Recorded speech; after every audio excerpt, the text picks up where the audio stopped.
Show. We are on the Team 980, always live as well on the free Odyssey app. We are streaming live on YouTube too at the Team 980, where you see me struggling with my chair. Anthony, your camera got whacked again. I don't know where it's got to go higher. Yeah, it's the right camera. It's got to go higher. Yep. All right, there you go. Now Anthony can be on camera. You want to shift it like this way a little bit too? There you go. All right. Happy Monday, everybody. Well, we thought we were going to start the show talking about the NFL draft, Anthony, because if you're a football team, why would you make a major announcement on a Monday following the draft, where I think universally you were pretty well revered for having a pretty good draft, something that you would definitely anticipate doing because you hired one of the best general managers in all of football who has a particular scouting background. 5 players in all for the Commanders, and we can talk about all of them throughout the rest of this week because you upended doing all that. Instead of, giving us a week where we had nothing to talk about once we got past the draft. Nope. You've given us the story we've been waiting on for a decade on Monday. Got the call yesterday that there's going to be an announcement this morning. Obviously, a lot of folks broke it last night. And then this morning, the announcement came. Mayor Bowser announcing that the Commanders are returning to RFK Stadium. At least that is her plan. And in many ways, there's not a ton new today outside of more details beyond what Mark Seagraves, who's going to join us at 5:30, broke a couple of weeks ago. The NBC4 reporter who got his hands on some of these budget documents. It looks like some of the numbers have changed since Mark's initial reporting, and the investment is going to be even bigger from the Commanders into this stadium. It is also going to be more expensive, but the public money is roughly about the same, somewhere between $500 and $1 billion, probably in the $800 million range. Easy for me to throw around those numbers. It's not all my money, although I guess because I am a district resident, some of that is going to be my money. Josh Harris and his ownership group are going to put $2.7 billion down. That is the largest private investment in the history of the District of Columbia of any kind for anything. I guess the city government, there's probably some government bribes by foreign entities. I don't need to go talk politics on this show. Don't laugh at that. Come on. You don't think that some very rich country hasn't tried to pump billions of dollars into this city nefariously? It's 2025, man. Yep. $2.7 billion doesn't buy what you're used to in terms of political influence. Sovereign wealth funds in many countries not in this hemisphere. Just saying. When it comes to an above board contribution to the local, nothing has been better or nothing has been bigger than Josh Harris's $2.7 billion. Am I going to get in trouble for that, Anthony? I don't think so. I don't think so either. Just a little punchy today. I don't have a lot new to say about this. I've been talking about it for 10 years. I do want to take your calls, and I think that'll be a good sounding board to discuss the different parts that people care about. And we'll play you plenty of the sound from the 45-ish minute press conference. A lot of bumper music at the beginning of that, Anthony. Yeah, I know. If you ever need the NFL Films music, it's there. If you want to go watch the press conference on YouTube, a lot of bumper music to get through. But when the thing started, I think that on a baseline level, this is the right thing for the city. It's the right thing for the team. And while I am annoyed at a lot of the hullabaloo around this, the fact that it was basically a political event for Bowser on top of a press conference announcement where her staff and others are in the room hooting and hollering. And at one point, she got real preachy with Mark Seagraves on a question he asked and basically gave what was definitely like a prepared remark about, fiscal year 25 versus 26. And we're talking about our future. And it was just, it's the worst politician stuff that politicians do to a very, very valid question from Mark, albeit a long one and one that certainly had a point of view. But it addressed the concerns that I think a lot of folks have about the current state of the DC budget and the fact that it's not in a good place. But I also do genuinely appreciate Bowser's answer that some of the ways in which the DC city budget is currently in trouble are not her fault. and thus shouldn't be her responsibility. She's going to have to deal with the consequences, but ultimately Congress did it, and Congress should fix it. Congress took $1 billion out of the budget this year, and if they're going to have to furlough workers and do all these things because Congress messed it up, there's not a whole lot she can do except for furlough those workers. They can't afford them. And so that's money that Congress did, but that's different money than the money that is going to go towards the stadium starting in 2026 and on through 2032, I believe, is when the public money is set to expire. Is not the exact right word, but it's set to be paid. And some of that money is going to be generated in the first couple of years of the stadium being open. And even before the stadium opens, as other parts of that complex come through, and there is, in the same way that there is here in the Navy Yard neighborhood, a ballpark tax, which has now been like a sports site fee, I think is what they've renamed this now. It's that pile of money. There's certain taxes around the businesses around here and all that kind of stuff that goes into a pot of money that helps pay for the stadium. And there's this way around it that both gets the job done and allows the politicians to say things like this is not going to cause any budget cuts. The reality is that's all accounting. You could do this, and if you asked, say, for more money from Josh Harris, and again, I don't think that Harris needs to give even more than he is giving one of the largest public investments, one of the largest, private investments in sports history to a stadium. So, but ultimately, if you can say, oh, we didn't take away or make any cuts to the budget. Well, if you weren't spending that money on the thing you're spending it on, and you were still able to generate that revenue, you would be adding to your coffers. You would be able to do other things with that money. So it's all accounting. It's all semantics. But at the end of the day, to me, the most important thing that Bowser said today that I think is true and that where I have kind of landed on from a big picture standpoint is that land is too valuable to not use. The fastest and most efficient way to get that land in use is to have a stadium piece at the center of it. That land is not getting unlocked unless the Washington Commanders do the lobbying that they did of James Comer and the other folks in the House. Comer, the Republican congressman from, where's he from? I want to say he's from Oklahoma, but now I think that's not right.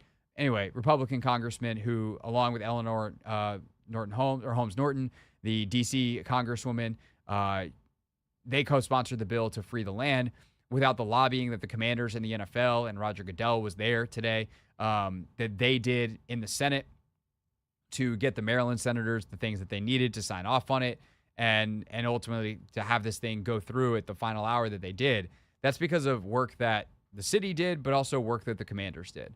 And the city doing it without the Commanders to try to unlock that land for housing and retail and other things might be better on an economist spreadsheet. And I have no doubt that it is. I'm not saying the economists who oppose any public funding for stadium are wrong, or that when they talk about some of the numbers that get pushed out by cities are fake or misleading, because if you had put something else there, it would have been even more beneficial to the local economy. I think that is undoubtedly true in most cases. Who am I, a radio host, to doubt people who study this stuff for a living?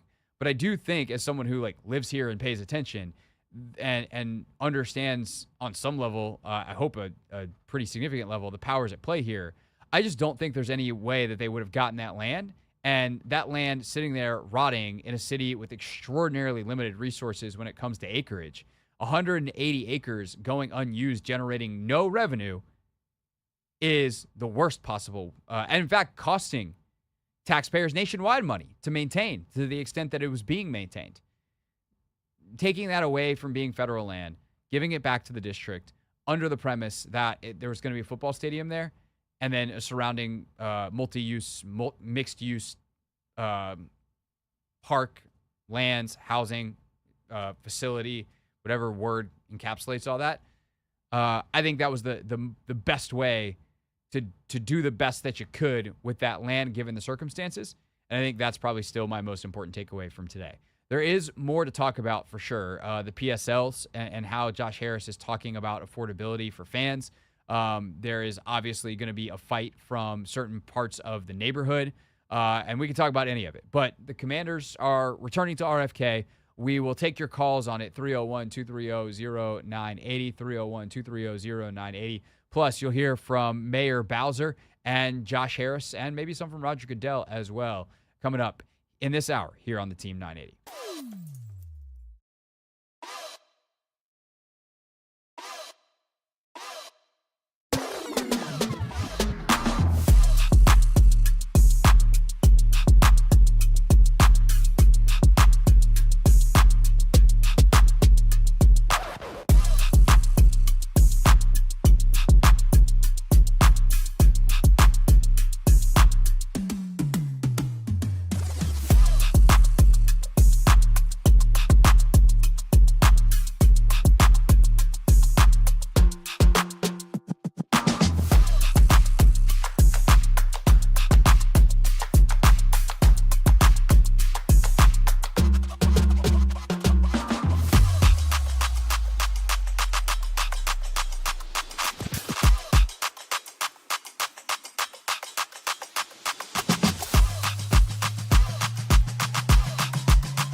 Coming up at 5:30 today, Mark Seagraves all over the Commanders' return to RFK, as are we.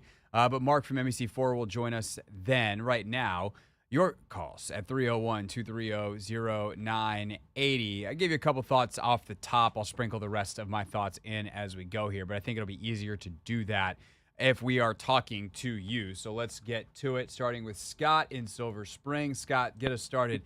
Thanks for calling. You are on the Hoffman Show.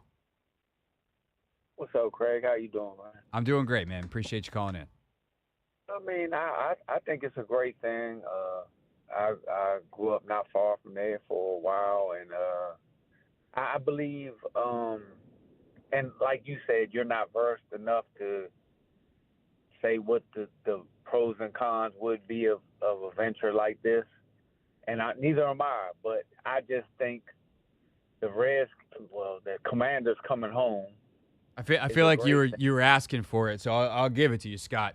We are the Commanders. Haven't had to use that in a while, but go ahead. Oh, okay. We are, and after going to the NFC Championship, we are. There you go. So Doug said it, not me. So yeah, but I think if everything comes to fruition that they're saying that we heard today, the housing, the jobs, everything else, I mean, it's a great thing for the city. And if we can have Final Fours and, I mean, the money that would bring to the city, everything, it's a good thing. It's a good thing. I just hope that I don't know what the plan is. I haven't looked at anything, so I don't know if anybody is being displaced, like, you know, what happened with the National Stadium. And even still, that's a great thing. Look at that area now. I mean, so what do I know? But I just love the fact that we're going to be playing in the city again, back where we made the most noise we ever made. Yeah, I hear you, Scott. And I'm gonna double click on a couple things you said. I appreciate you calling. This is why I wanted to do this way, is because it allows me to talk about some of there's many facets to this deal. I'm well versed enough to hopefully give a little bit of insight on all of them. And letting you guys drive the bus a little bit, and I can be the tour guide, being like, all right, hey, we're gonna stop here, and I'll give you a little information. So first things first, there is no one who will be directly displaced, and Bowser talked about that today in what was a very political answer. The reality is there will probably be people displaced by this because property values are going to change, and while because all of the construction will happen on that 180 acres that has now been unlocked from Congress, where nobody is currently living, there's no one that can be kicked out of a house that doesn't exist right now. The only housing that will be directly impacted in that area is the 5,000 to 6,000 units of housing that are planned for in the initial renderings here. We'll see what that final number winds up being. However, let's say you live nearby and you are renting not from a big giant conglomerate apartment company, but even then, but certainly from a renter who has owned their property, they gonna raise your rent because the property values are gonna go up. And while that's a financial boon, if that's what you're interested in there, and if you own your house in that area and eventually want to move out for whatever reason, this is a good thing for you for your property values. If you are a renter and property values go up, you might have to move because you can't afford rent. And we should be real about that situation. And obviously, the less money you have, the more likely it is that is going to be your case. If you're already spending, 30% of your income on rent, I think most financial advisors say that's about the ceiling. And if you're only spending 15%, your rent goes up. You're like, damn, that sucks. But it's not worth it for me to move. If you're already capped, then you might have to go somewhere else. And I understand why Bowser, because that's a bad soundbite, didn't say it. But I'm not a politician who represents DZ. I'm going to be real about the second order effects here. And so from a housing standpoint, that is I would say one downside. That said, it's offset by the other folks who do own their houses, some of whom may have owned property there in their families for 50, 60 years. And now they're going to see their property values shoot up. So this is life in the big city. There's positives and negatives. And also, in terms of the last thing that Scott, the last caller, said, yeah, there is emotional value. Like, being in the city is worth something. It's something that a lot of people are going to be willing to pay for. It's like, hell yeah, this is where, I've been telling my kids about this for 30 years, and they're now 30 years old. They get to experience this. Like, that's awesome. Or if you're younger and you heard your dad, your uncles, your aunts, your whoever's, your grandparents talking about this, like, you're going to get to experience what it's like to go to a game in D.C. I also just think realistically, like, they're called the Washington Commanders. They're not called the Maryland or the Virginia Commanders. And while the greater Washington region is certainly happy to play nice together, if you're going to pick one of the three jurisdictions, it should probably be the one that's the reason that most of us are here in the first place. And as Josh Harris said multiple times today, it happens to be the one that's centrally located. And so I just think this makes sense for a multitude of reasons. Let's not pretend there are no problems to be solved. But I think the question is, are the problems larger than it is worth it? Does it create bigger problems than the good that it does? And I would say I would beg to say the answer is no, that it is worth it, and that's kind of something that each individual person is going to have to make. Specifically, it's something that each individual city council member is going to have to make. And I am also sympathetic, and this is where I get to the end of my skis and try not to go out over them. I'm also sympathetic to the fact that Mayor Bowser is dealing with a very difficult economic situation in D.C. caused by, one, a hostile federal government. Like, let's be real, whether you agree with it or not. I think most people in this region obviously do not, because we are the most directly affected. It's easy to live, insert anywhere that's not here, and be like, rah, D.C., rah, rah, rah. And it's like, no. Like, we're just people trying to live our lives, and the federal government happens to be located here. But the Trump administration is very hostile towards the district. And so that is a challenging economic factor, on top of the fact that it didn't matter if someone who was born and raised in D.C. was president right now, they would also be dealing with the realities of remote work and a changing infrastructure pattern when it comes to American cities, and specifically how the government does business. Like, there just isn't the same way that we've done business for close to 100 years in this country and around the world happening in American cities right now. And it particularly hits this one hard because of how many people go into work and how many people have gone into the work and in the post-pandemic world finding more efficient ways to work. And for some people, it's just better to not have to go in the office. And so how do you deal with that when it's all those people that aren't going to lunch, all those people that aren't buying gas in the city, all those people that aren't spending that money, not to mention the bigger budget items, because we all often talk about like the personal stuff, but like the real money is made on corporate rent and the taxes that are paid on that. Like, that stuff's not happening right now. And it's probably not going to happen. The companies are downsizing, all that kind of stuff. So, Mayor Bowser talking about, to use her phrase, a catalytic project that jumpstarts the D.C. economy in a new way. Like, I'm sympathetic to her wanting to find that. And again, that doesn't erase all of the other problems, and we can be real and adults about them.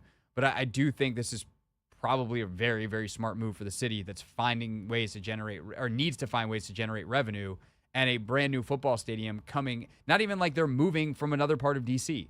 They are going from out of your jurisdiction to in it.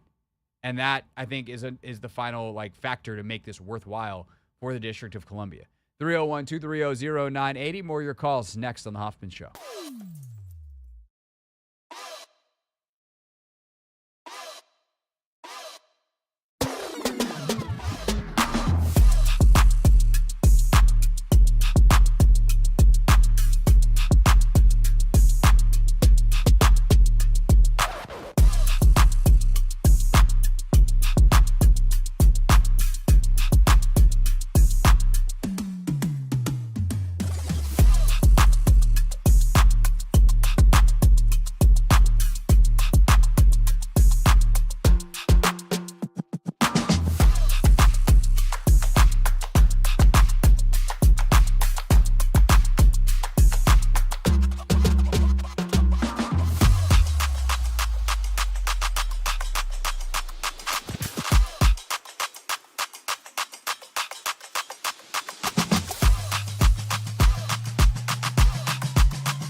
Commanders are heading back to the RFK site, roughly a 65,000-seat stadium to open in 2030. It'll cost the team $2.7 billion, and then somewhere south of $1 billion of public investment. And the infrastructure, from the roads and everything around to some of the horizontal stadium, as they call it, so some of the land around the stadium. Commanders will also drive the development of an entire complex around the stadium that'll include housing. The mayor's office saying up to 30% of, or at least 30% of that will be affordable housing, and on down the list, restaurants, etc. There's a whole bunch of information that's floating around on the internet. Happy to answer any questions you have on it, as I've looked over everything they've made available, and that's what we're doing right now, taking your calls at 301-230-0980, 301-230-0980. Let's go to Doug in Leesburg. Doug, thanks for calling. You're on the Hoffman Show. I appreciate you taking my call, Greg. You got it, man.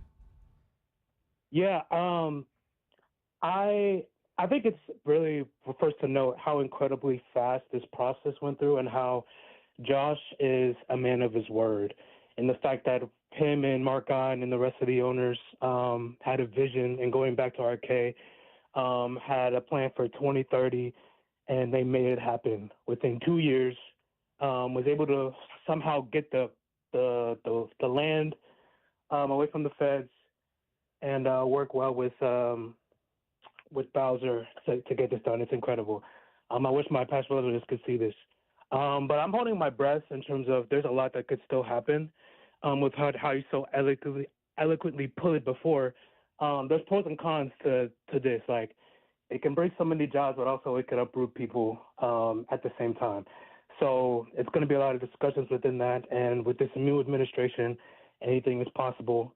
Even though in my personal life, it's even hard for me to find a job right now. So I'm not going to hold, too much weight on this. But it is very good sign. I feel like in football terms, we're on like the 5-yard line, and hopefully we can get this in and score, and hopefully get some points in RFK. But I'm holding my breath on this. But I'm loving what Josh Harris is doing right now. Just that whole organization as a whole. It's incredible seeing what they've done in these first few years. Yeah, Doug, best of luck with everything you're dealing with, buddy, and appreciate you calling in, man. Really appreciate it. And I think Doug's 100% correct. The thing I feel best about is like Josh Harris and Mitch Rales and Mark and them have everything under control here. And what they have done in 2 years is what Dan Snyder failed to do for multitudes of reasons in over a decade. I mean, I've talked about this before. I talked about this when Seagraves broke the news a couple of weeks ago, and it happened at 3:58 as our show was coming on the air, and I didn't have time to really process it. But I was just like, man, sometimes the story you've been waiting a decade on, that you've covered your entire career, is just happens to break 2 minutes before your show.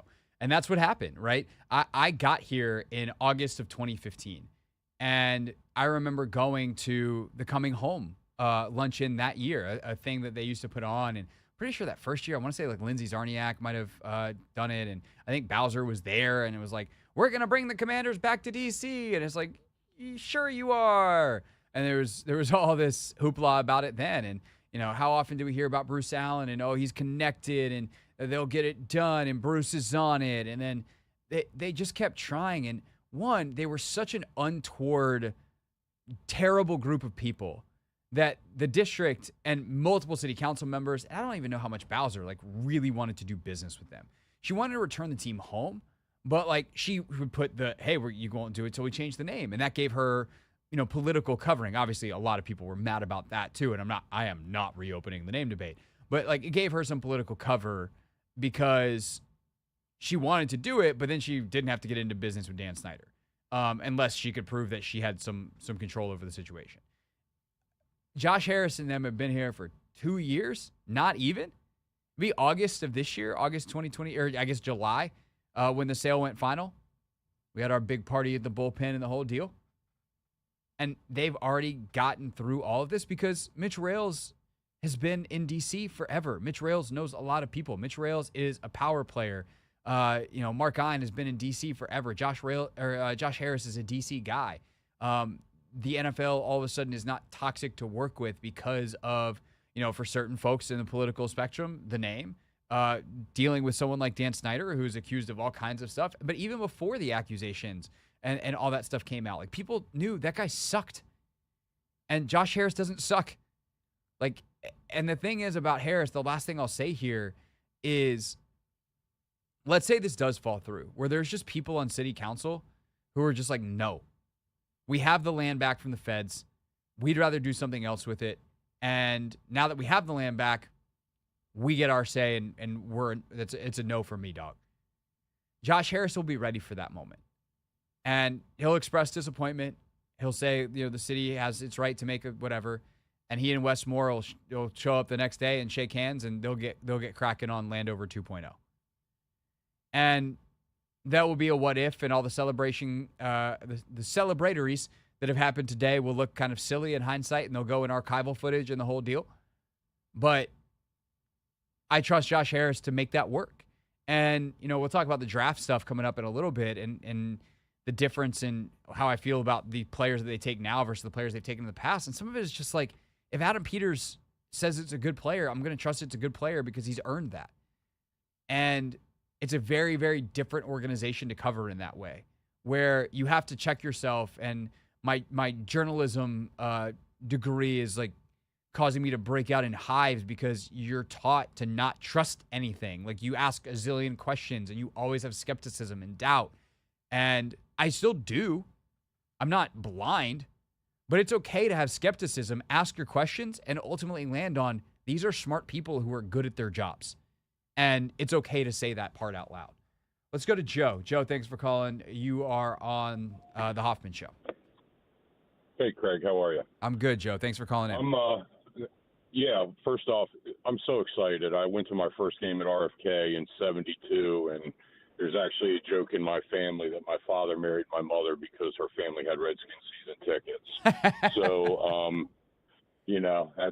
that's a thing. But you were talking about the money. Now, I don't know who put this out. I follow a bunch of Redskin kind of guys on Twitter, and one of them put out a couple of hours ago that it's pretty much foregone that the district will get a Super Bowl and get a draft if a new stadium is built in D.C.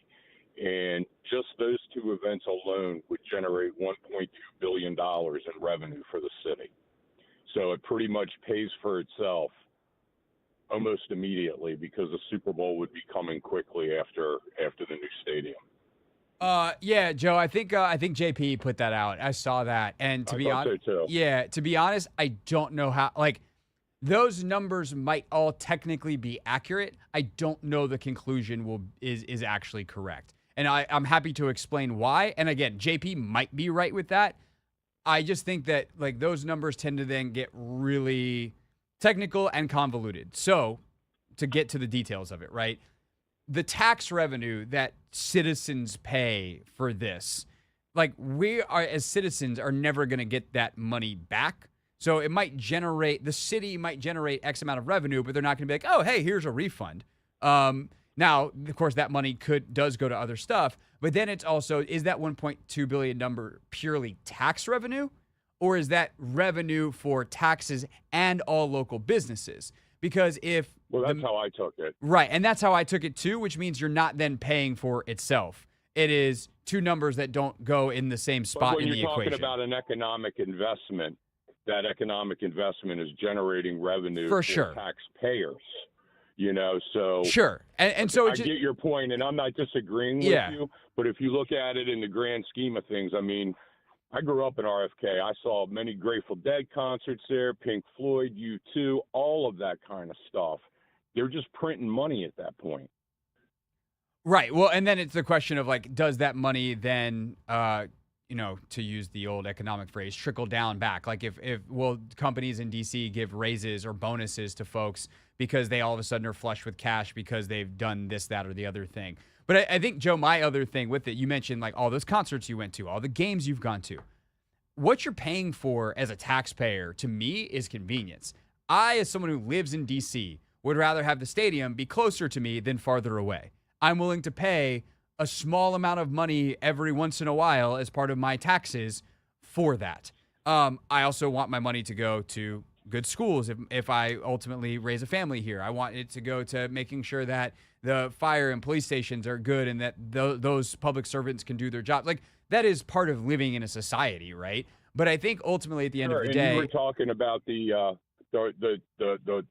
trickle down, but the expression, a rising tide lifts all boats. Sure. Right? So the property values are going to skyrocket around there. The people, the developers that are going to be able to build this housing, the restaurants, the retail space. It's not just going to be the stadium. And I understand the city can do that without a stadium there, but you've been up to Philly. You see what that whole little complex is like up there around the new Spectrum and the ballpark and the link and everything. Those are the drivers that bring people into those businesses. Those are the drivers that elevate the property values in that surrounding area.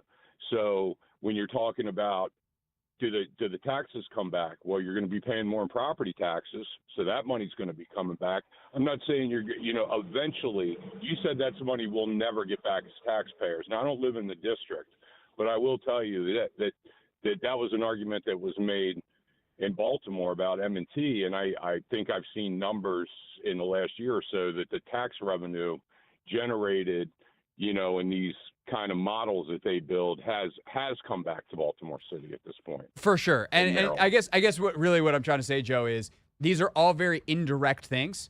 And so I think JP's thing that was nice and concise that fit and looked pretty on Twitter to say that the direct revenue of a Super Bowl will pay back 2 times, or Super Bowl and a draft will pay back. I don't think the equation is that direct, but I do agree with you on the premise that over time, there are paybacks that hopefully, whether it's through property values, through economic opportunities that didn't exist, through whatever else, you do see the payoff, not to mention the access to entertainment that I was talking about. So, Joe, I appreciate the call a lot, and I hope that makes sense. Absolutely, man. Take it easy. All right. Thanks, Joe. Appreciate it. If you want to get your call in, 301-230-0980 is the phone number. A quick look at what's trending, and then we will come back and close out the hour before we get to a little NFL draft, and then Mark Seagraves in the 5 o'clock hour today.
It's the Hoffman Show. We're on the Team 980, always live as well on the free Odyssey app. We are streaming live on YouTube too, at the Team 980.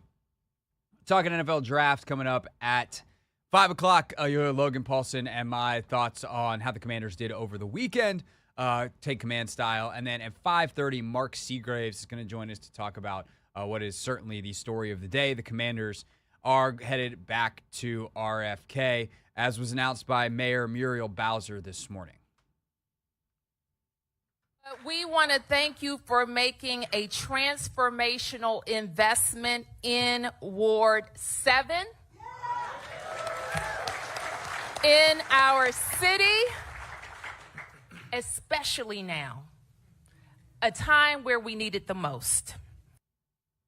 And I think that is something that I'm very curious about, and I'm curious to talk to Mark about this, and we're going to do more stuff this week. 48 and I are going to sit down for a long discussion later in the week about this. Sam's been all over this story, and I think we can talk about the football side of it. We can talk about the city side of it. We can talk about the finances. We can talk about all of it with those two gentlemen, and I'm curious to solicit more opinions. I'm going to try to do a lot of different stuff in terms of guests this week with people who can give different types of analysis. But we are in a weird time economically for this city. And look, we as district residents, and I say we, I mean literally, like I live in the city. There's only so much control we have over everything. And that, by the way, also goes to the mayor's office. The mayor does not have a lot of control over certain things because of the way that this city was set up in the 1700s in a way that the founders could have never imagined this city would exist like. The arguments that the city should not have self-governance because, they'll have a bigger impact on government in the world of the internet is ridiculous. And also, this always struck me driving over, specifically to the RFK neighborhood. That is so it's a beautiful television shot. The RFK, Capitol, White House, Washington Monument, like that, the stretch that goes down RFK, Capitol, Washington Monument, Lincoln, right? They're really far apart. There ain't a single freaking senator or congressperson that goes in the RFK. I would bet most of them have never been to the RFK site. Most of them have never been in that neighborhood. It's not close. If you go over to the fields at RFK and go have a soccer game there or whatever. And so the mayor just has that reality that because of decisions made by dudes 250 years ago, the Congress of the United States can cause her $1 billion budget shortfall. And that's going to have real consequences. And that is on top of the remote work revolution that has happened since the pandemic. And that is on top of any other factors that you want to put in. I mean, look, the current administration slashing government programs, you can talk about whether you agree or disagree with them, but those are jobs for people that don't exist. And so her challenge of how do I come up with something else that gets people jobs? Obviously, they're very different jobs. If you were a government administrator who worked on some program and has major life as a scientist at NIH or whatever it is, you're not going to go do the construction of RFK.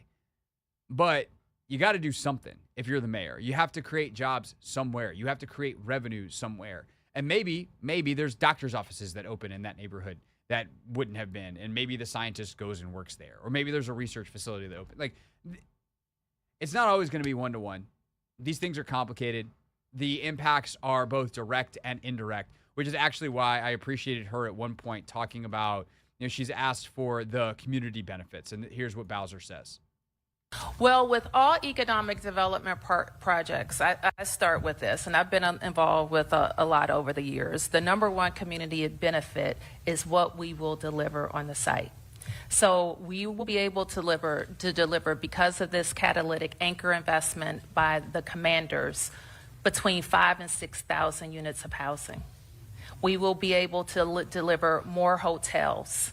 We will be able to deliver more jobs. So those are the chief economic benefits. When we look at this, more than 16,000 jobs will be created and more than $20 billion in tax revenue over the period of this commitment. Those are the benefits. So the main benefits are directly housing, the hotels and the jobs that come with the hospitality. And there's going to be a football stadium. And like people are going to go to football games and concerts and Final Fours. And, unfortunately, it's not going to be open by the time the Men's World Cup is here in 2026. But the Women's World Cup is here in 2031. Maybe that stadium is the host of the 2031 World Cup final.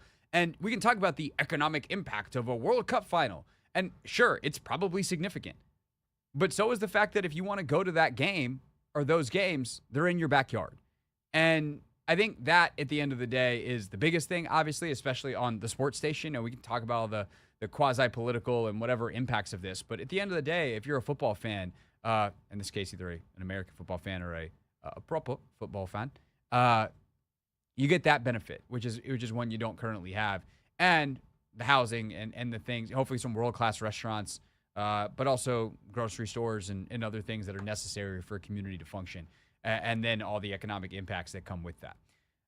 We'll take more of your phone calls later on in the show, and we'll talk to Mark Seagraves coming up at 5:30. But we're going to take a detour for the day to the NFL draft. We'll do a lot more draft, obviously, as the week goes on, starting tomorrow. But for now, let's get you a little draft hit here on the Monday following the NFL draft. Logan and I took a chat this weekend about the Commanders' 5 picks. How'd they do? We'll tell you next.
Not My Beat gets moved to 5:30 today because we're planning around Mark Seagraves' television schedule, and we're happy to do so because Mark Seagraves is awesome on the radio.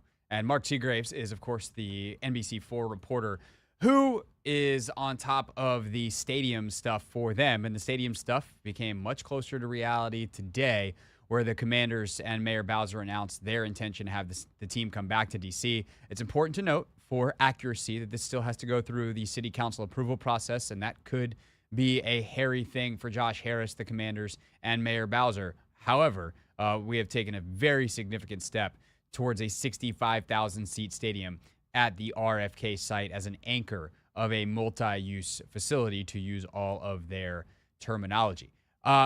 There was, of course, new additions to the actual football team this weekend. The NFL draft Thursday, we reacted to Josh Connerly on Friday, and then they took Trey Amos that night, and 3 more players on Saturday. Logan Paulson and I broke it down on Take Command. For deeper dives into these players, you have to check the podcast, but you know we like to give you the hookup here on the Hoffman Show. So here's me and Logan talking about how Adam Peters and company did this weekend. What's up? What's happening? Welcome in Take Command podcast. Logan Paulson there. Craig Hoffman here. NFL draft over. We did it, Logan. We survived draft season, filling people's brains with knowledge of players that we'll see on other teams, and 5 that we'll see on the Commanders. Yeah, it was interesting. I was talking to Dan Quinn, interview with him on the Command Center show. What's on his YouTube page? You could check it out.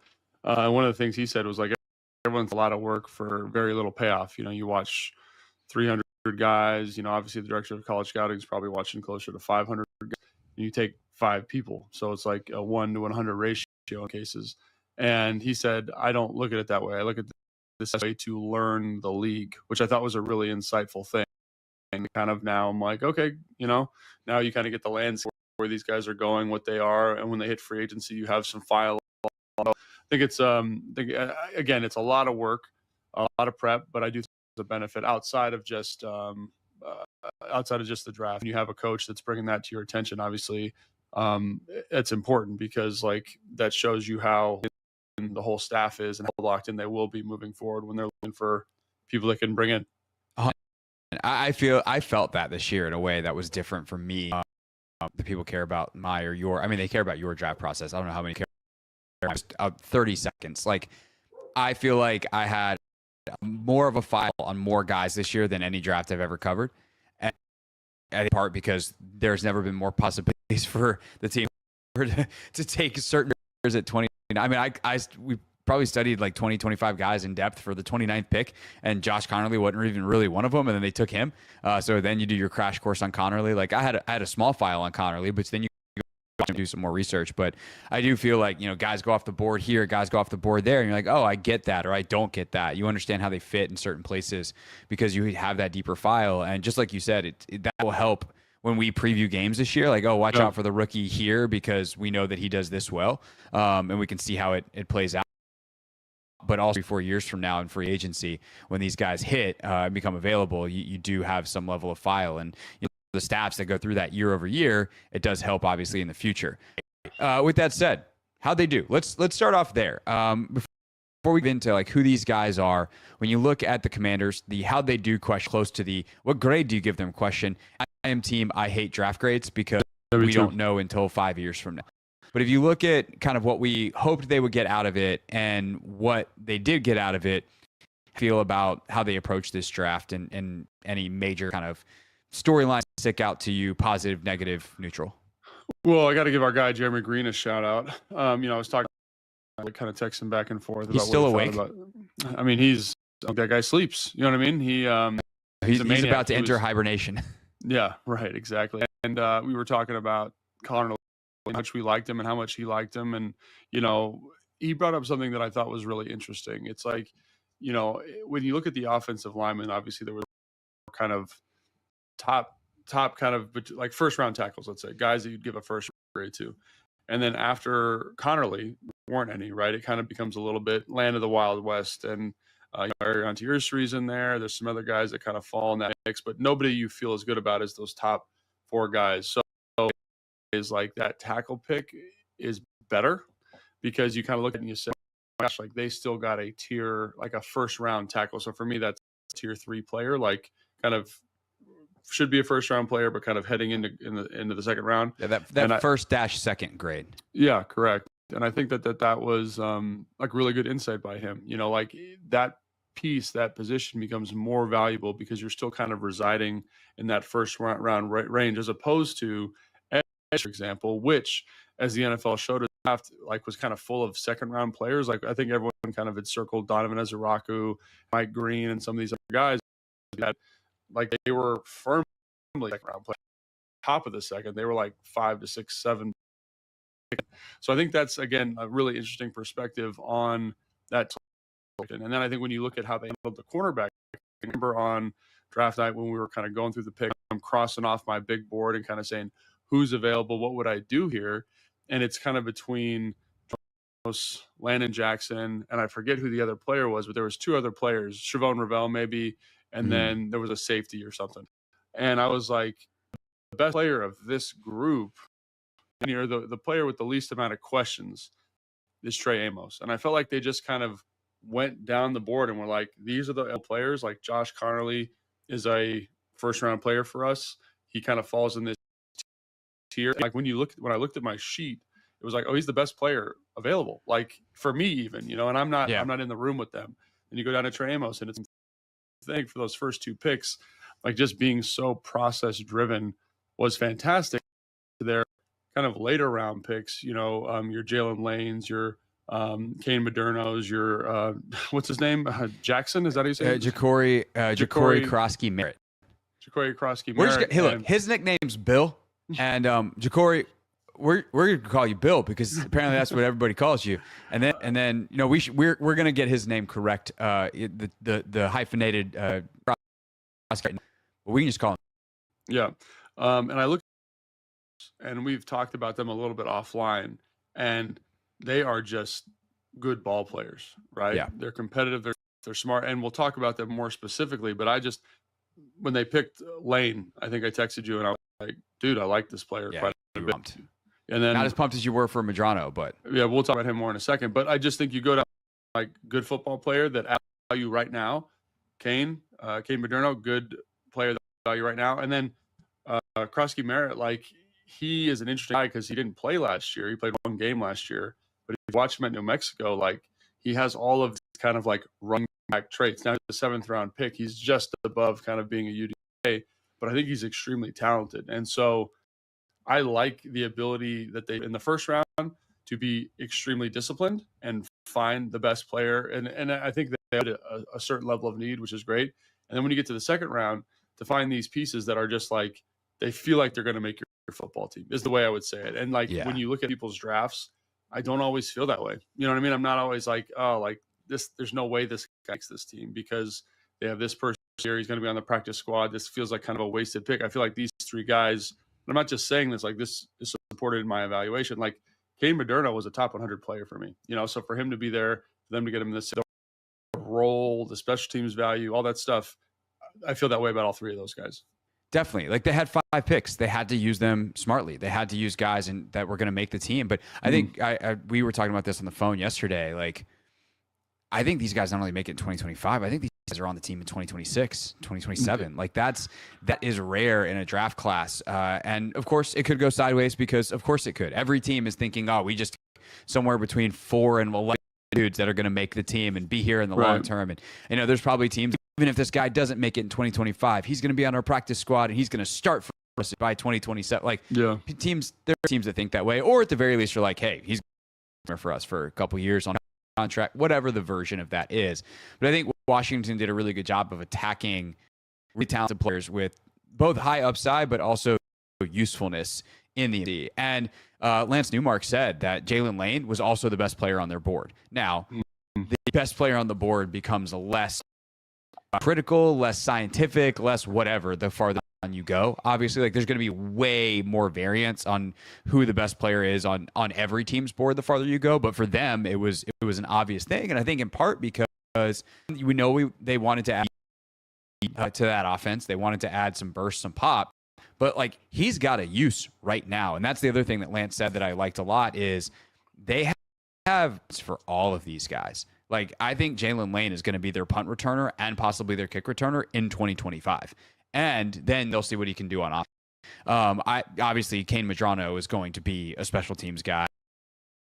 And then, could he play more coverage linebacker in certain situations because his coverage skills are so unique? A guy that used to be an offensive player, could you teach him some stuff in third down situations and have him be out there? Like, it's a big role for a rookie, but maybe. And then, we'll see what Krosky Merritt's role is, but I think he could be a kick returner, or he could obviously be just a running back who you give the ball to and let him be the runner that he is. So I think that's the other thing that's impressive with the 5, Logan, is they battle plans for these guys. And it just shows, again, a prepared organization that is thoughtful and not just kind of throwing darts at talented athletes. Even these guys are extremely athletically gifted in one way, another, or in Kane Madrano's case, all of them.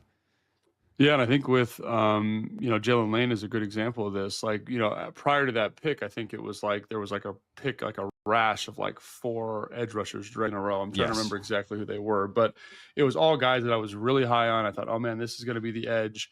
And and then I think the Colts drafted a tackle, and obviously the Washington Commanders draft Jalen Lane. And I like players. I think I texted you. I love players. It was 121 to 125 or 27. I don't remember exactly the range, Lane was 128. It was 121 to 127 that you were like, dang. 121 was David Walker from Central Arkansas. Lathan Ransom, safety from Ohio State, who they visited with a couple of times, was 122. And then you got the next 3 picks were edges: Jack Boyer, Baron Scroell, and Kyle Kennard. Dylan Sampson, the running back from Tennessee, was 126, and then your guy Jalen Travis was Iowa State tackle who went to the Colts at 127, all right before Lane at 120. And I'm sure I have no inside baseball on this, but I'm sure that they were in a similar tier to Jalen Lane, and they fit a more acute need, obviously. And I think the thing that stuck out to me is we've seen in the past, it feels like they've made panic picks. It's oh shoot, our guy's off the board. What direction do we go? Select. And they've made, quite frankly, bad decisions. And I felt like watching through that, that would have tripped up another organization, that would have tripped up a team that was less prepared. And for them to be able to oh yeah, Jalen Lane. And I think I told you this, he was a guy that I was watching another player from Virginia Tech, and he just consistently popped in terms of his competitiveness at the catch point, his vertical speed. And that offense in Virginia Tech is terrible. It's this weird kind of rushing RPO hybrid, but they take these deep play action shots on the field. And for him to find a show up as a blocker, to show up and make explosive plays, I thought was really fantastic. So when he says he's a good football player, there's no mind. And then when you go back, like you said, and you watch his highlights, you see a guy who had great after the catch, has some good contact balance, and can return kicks. And so it could have gone sideways really quick there, I think. Yeah. If you're man, we have to get an edge at 128. We have to. Just to effortlessly pivot and be no, we're okay. This is the best player on our board, or this is the player we value right here. And he has a skill set that, like you said, is going to see the field. I thought, again, it just showed great composure by the staff and great preparation, in my opinion. And we talked about it with Connerly. We talked about it with Amos. The way the board fell was a little bit dicey, in my opinion. And you could have made a decision.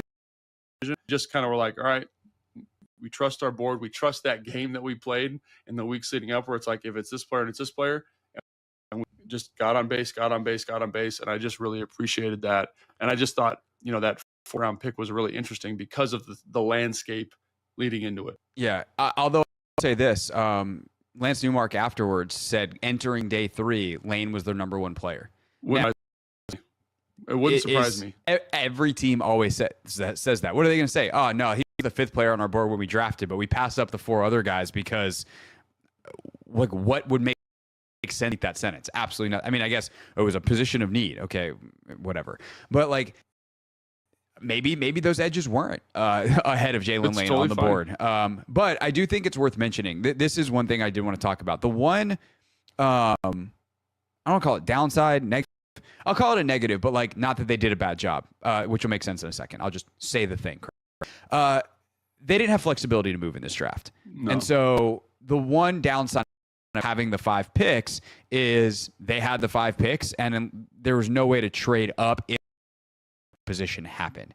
And so they have this run where from 121 to 125, Kyle Kennard, there's 5 picks and 4 of them are edges. And if David was off the board, most teams would go, oh, God, here we go. We really, really wanted an edge.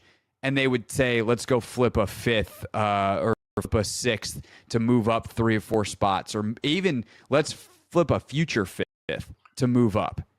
Commanders have 5 this year, 5 next year. They couldn't do that. And I believe them when they say Jalen Lane was the best player on their board and that the run on edges that they didn't really care about. But it is worth saying that they didn't really have the optionality once that run started. So they were a little bit boxed in. But I actually don't know how it affected their draft based off their board. And certainly, they're telling us it didn't. And I guess it's up to all that we believe them or not. Yeah, and again, like I think when you look at Jalen Lane and you look at and how he's going to be at the NFL level, like I'm very confident. Like he's one of the guys you watch and you're like, man, you're going to be a good pro. I don't know if you're not going to be a first or second or maybe even a third round as he gets picked in the 4th, but like you just are a very high floor with a high ceiling kind of prospect. And if you look at the way they went with the first 2 picks, like that's exactly what those guys are, high floor. And there's some potential there to be high ceiling players as well. And so it wouldn't surprise me if he was the number 1 player on their board. It wouldn't surprise me in the least because he is that talented. But I do think like important to note, like edge was in this position that at least the media identified as something that they wanted to, that the media felt Commander should address. Here's this run of players that are gosh darn good. I know they met with at the combine. I know they had David Walker in for a 30. And they met with him at the combine and they met with him at the Senior Bowl. Sorrell was one of those kind of sneaky athletic. I think he almost had a 10 RAS kind of grade, and he was just hyper productive at the Senior Bowl. He was hyper productive in college, just like, just like a really good football player. And I'm not saying they would have picked him, but I am saying like there was some kind of, what is that, like tier 6, 7 talent there that could have been devastated. Like they could have gone in that direction had they chosen to. But obviously, like I think Jalen Lane's a heck of a football player, and I love the value that he adds like right now as a return man, as your 4th receiver potentially, and he's got to compete for it. Obviously. And he ran a 4.3 40. He's got an 11-foot broad jump. You see him catch the football well, and he's this competitive runner with the football in his hands. And I talked to Jeremy about this a little bit yesterday too. He's like Deebo Samuel light, and when you watch his film, it does come across a little bit, right? For kind of this.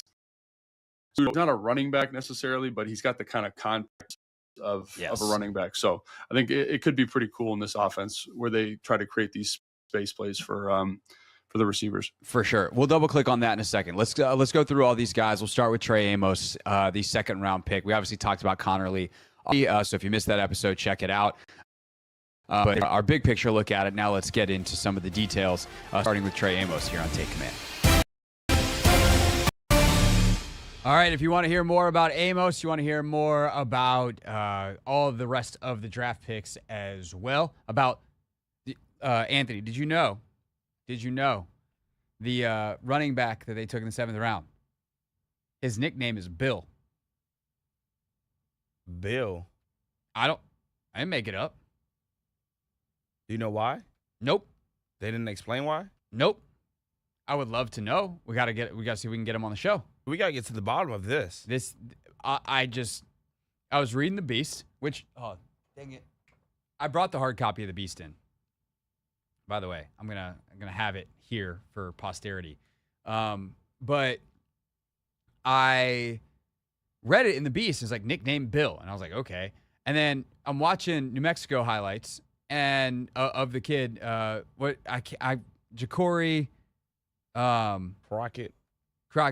Merritt. No, Krosky Merritt. That's it. Ja'Cory Krosky Merritt. And I'm watching the highlights and they're like, and a touchdown for Bill. And I was like, oh, this is like really his nickname. So yeah, Bill. Bill is Krosky Merritt's nickname. Medrano, if you want breakdown on him, you want Lane, breakdown on him. Check out Take Command.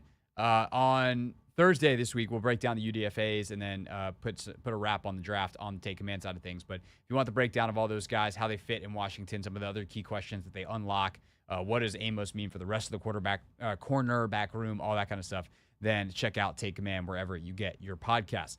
As for the rest of our show today, we are mostly going to be talking about RFK Stadium and how that will, once again, be, well, whatever they build at the site of the old RFK Stadium, be the home of the Commanders. Mark Seagraves was the first one to break the news the last couple weeks, and then he was at the press conference today, including a somewhat testy exchange with the mayor over some of the funding. We will talk to Mark about what he thought of the mayor's answer and what else he thinks of what he learned today next on the Hoffman Show.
It's Hoffman Show. We're on the Team 980, always live as well on the free Odyssey app. We are streaming live on YouTube too at the Team 980. Story of the day is that the Commanders are headed back to RFK if City Council approves. But big old event this morning with the mayor, the commissioner of the NFL, and Josh Harris, amongst others. Mark Seagraves was there, the NBC4 reporter, and he joins us now. Mark, thank you for your time, and welcome back to the show. Hey, thanks for having me. I really appreciate it. Good to be here. So let's start with your exchange with the mayor, because that was perhaps the most contentious part of the press conference. You asked about some of the budget in the money that is going to go to this in the context of the larger budgetary situation in the city right now. If you want to clean up that setup, by all means, go ahead. But I specifically would like to ask you, Mark, what did you make of her answer to that? It's what I expected her to say, and it's the narrative that she has been driving for a couple weeks now, and that is the phrase shifting economy, that the district has long been an economy that has relied upon the federal government's presence here and all those jobs that go with it to sustain us. And now under the Trump administration, that is changing, and so the economy has to change, and the mayor wants it to, in her words, shift to a sports and entertainment-based economy, and that this development here, anchored by a stadium, is what will help drive that shifting economy, the new economy for Washington, D.C. But here's the reality of the numbers. The mayor today said that the district is prepared to put up more than $1.1 billion with a B dollars toward this project. Now, a lot of that will go to roads and underground water pipes and infrastructure and things that they most likely would have needed even if there wasn't a stadium here, and they're going to develop this 180 acres. But some of it is specific to the stadium, and it's $1.1 billion of D.C. taxpayer money that will go to this. At the same time, in the next week or two, the mayor is going to be announcing the possibility of furloughs of government employees, closing of government offices, the possible closure, temporary closures of some firehouses, the cuts of city services because of a $400 million budget gap that has to be taken care of in the next 6 months. And then in the next year, in the next fiscal budget, there's another $350 million shortfall that they're going to have to make cuts to government programs. So at the same time, she is going to be dealing with hundreds and hundreds of millions of dollars in cuts to essential services. We're talking about transportation, teachers, police, fire, homelessness, all of that. She's going to be talking about spending $1.1 billion to help develop not just the stadium, but the 180 acres around the RFK Stadium. And that's what I asked her. It's like, how do you rationalize that both to the residents and, more importantly, to the D.C. council members, who they're going to need 7 votes on the D.C. council to make this a reality? So when you said if the D.C. council passes this, that's a big if. And let's not forget what happened in Virginia. It wasn't too long ago. We were standing at a similar press conference with Glenn Youngkin and Ted Leonsis, and the Caps and Wizards were going to Virginia, right? And that was, the train had left the station, and they were going to build a new arena over there. And what happened? They forgot to engage the state legislature, and the state legislature shut it down. And now Caps and Wizards are here in D.C. to stay. And so it's the exact same scenario here. The mayor and the team went out, made this huge grand announcement, and they have not engaged with the D.C. council at all, or barely at all. And the council chairman put out a scathing statement to that effect already today. And so, it's going to be an uphill battle getting those 7 votes.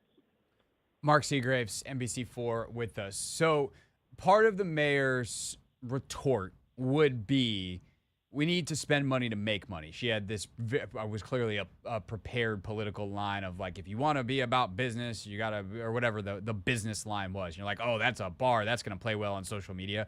How much truth is there to it is really the question, though. Like, you do have to spend money to make money sometimes in business. You can't have return on investment without investment.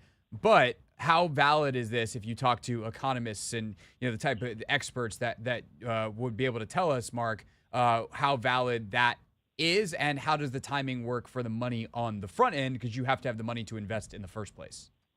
Yeah, so you're right. You do have to spend money to make money. And this, again, This development, I want to be absolutely as fair as I can to the mayor and the pro stadium people. This development is more than just a stadium. The stadium will take up about 15 acres. We're talking about 180 acres. There's going to be 70 acres. It's just going to be green space and parkland along the river. There's going to be thousands and thousands, as many as 6,000 housing units. There's going to be hotels, retail, restaurants, possibly a grocery store that's desperately needed in this neighborhood. So all that will come, and yes, it will be attracted to this area because of the presence of a stadium. And so she's right about that. But I'll tell you what, I could go out today and get an economist who will tell you, yeah, stadiums, they don't help the local economy as much as some other kind of investment. And I can find another economist who will say the exact opposite thing. You know, whatever I want them to say, you're going to find an economist who's going to say that. So there is truth that this will definitely spur development. I mean, look at Capital One Arena, right? And look how the merchants were terrified when at the thought of Capital One Arena moving out of downtown, what that would have done to their businesses. Look at what's happening down at the Navy Yard, around Nats Ballpark. You know, it definitely spurs economic development. There's no doubt about that. But what the flip side of that is, what opponents of the stadium will say is, yeah, well, that's 15 acres that could be used for affordable housing. That's 15 acres that could be used to put some kind of medical urgent care center there. That's 15 acres that could be used to put a school or a firehouse or other desperately needed things that this community wants.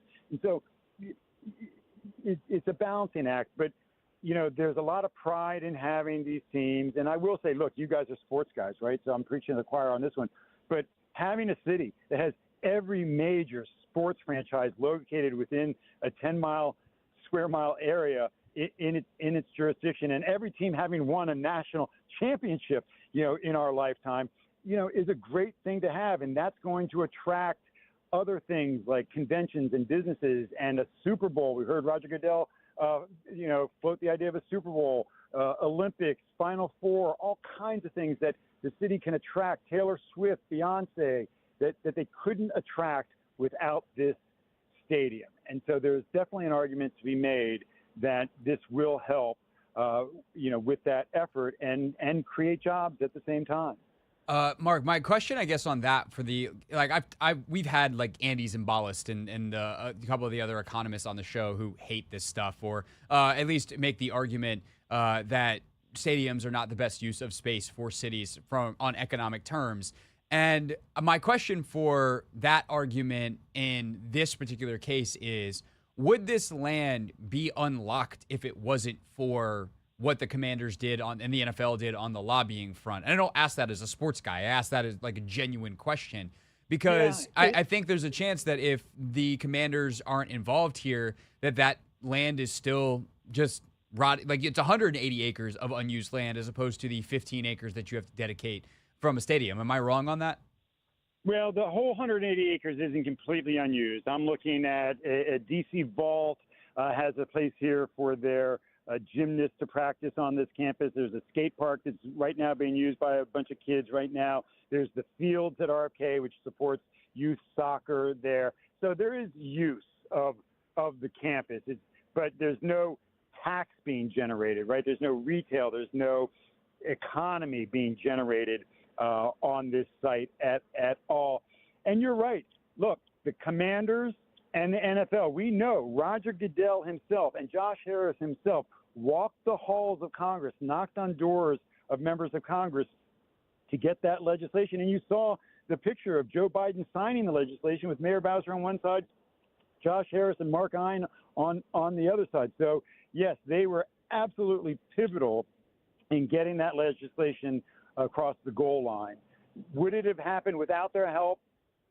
It's hard to say, but we know, you know, Joe Manchin from West Virginia, the senator, Mayor Bowser acknowledged him by name today, is helping to get this deal done. And so you definitely had support from members of Congress.